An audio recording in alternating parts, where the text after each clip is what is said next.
Good morning! Today is March 17 and it's my 34th birthday. And since it's Sunday, wala ko work, so I'll be unboxing the gift I've received from Miss I of Japan Vlog. Na-receive na ko ni siya January 14, but then I've got no time of opening it because I was so very busy from work. Like today is a perfect day since it's my birthday, so feeler ko din aside. Kanilang sa kay wala ko'y celebration nga himuon kay aside from me not having anyone or someone to celebrate it with, wala siya ko'y budget. Kaya mas importante na ako na mapapuyo ang akong pamilya sa mas komportable o ligo na panimalay. Nagpahiyo ko palay, so wala siya. As in, katapit ang istorya ni Janela in Japan na isa lang kalapad ang mabili niya kada month from her salary. Sus, makarelate siya kay kuha na mas lala pa manggani ko. Kay ka nang isa kalapad kuhaan pa na ako nag-internet na ko. So, imagine na. Half lapad ang akong internet. Meaning, half lapad lang po ang ako ang pangkaymono or budget na ko for the month.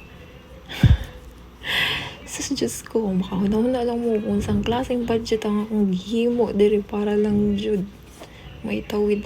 Ba't di mapasmuhan sulod sa isa ka bulan ang nang isa kalapad. Ay, Diyos ko, FW. Ang ingon nila Japan, sagot sa kahirapan.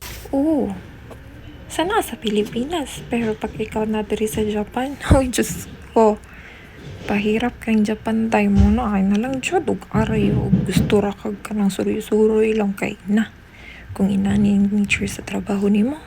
Just ko malipay na lang kag tingtulog na nga time kay makapahulay ka. Pero dako kay ko pasalamat sa mga taong nintabang nako para makabot ko diri kay syempre dako kay kausaban ang nahatag sa pamuyo sa akong pamilya.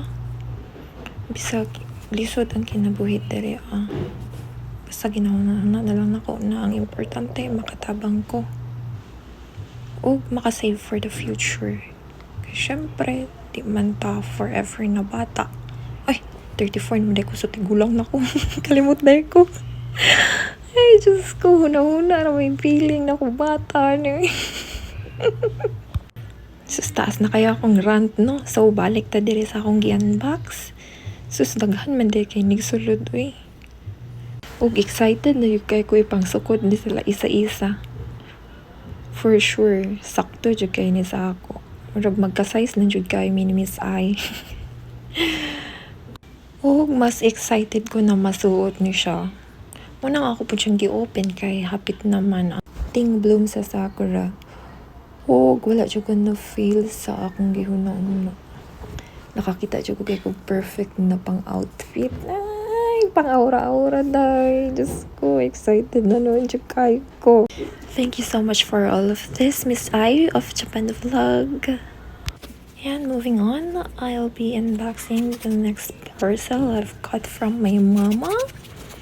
Na-receive na ko ni siya last February 3. Dala sa akong igagaw. Gikan nagbakasyon sa Pinas. Okay ni siya. Maintenance lang ako nga tambal. Sustayo lang na dyan. Kaya na ako yung maintenance. Kaya nilaging high blood ta niya. Grabe kahago sa work. So need ginatuog. May na magtampal kay na. Machugi tagsayo dire. Ubay-ubay po na kita. Tuot po ko na human upang habwa. Lipay siya kay ko. Kay na mahal kayong tambal dire sa Japan. Unya di ko kaangay.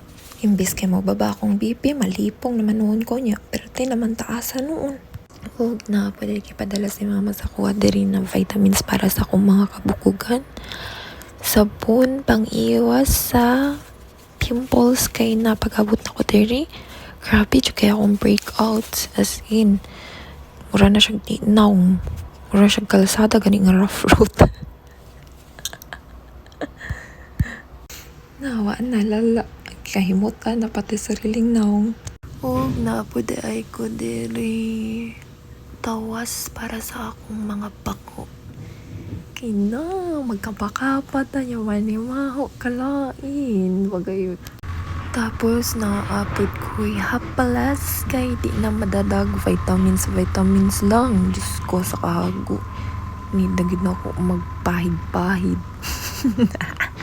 Hindi pa unta ni maudaghan pagid unta. Pero maulaw man ta kay syempre nagpadala raman nya bugat. Ne. Kung makulangan mo nag-iingon sa Pilipinas na lang magpadayon sa kong maintenance. Mag-ampo na lang nagiyahan sa Ginoo hatagan pag taas ng kinabuhi. Abag-abagan na lang po gulay-gulay. O, di ba? Healthy na ko. Nakatipid pa. Huwag mo lang to. Tama ng yaw-yaw larayang. Salamat kayanan ma. And thanks everyone for watching. Bye-bye.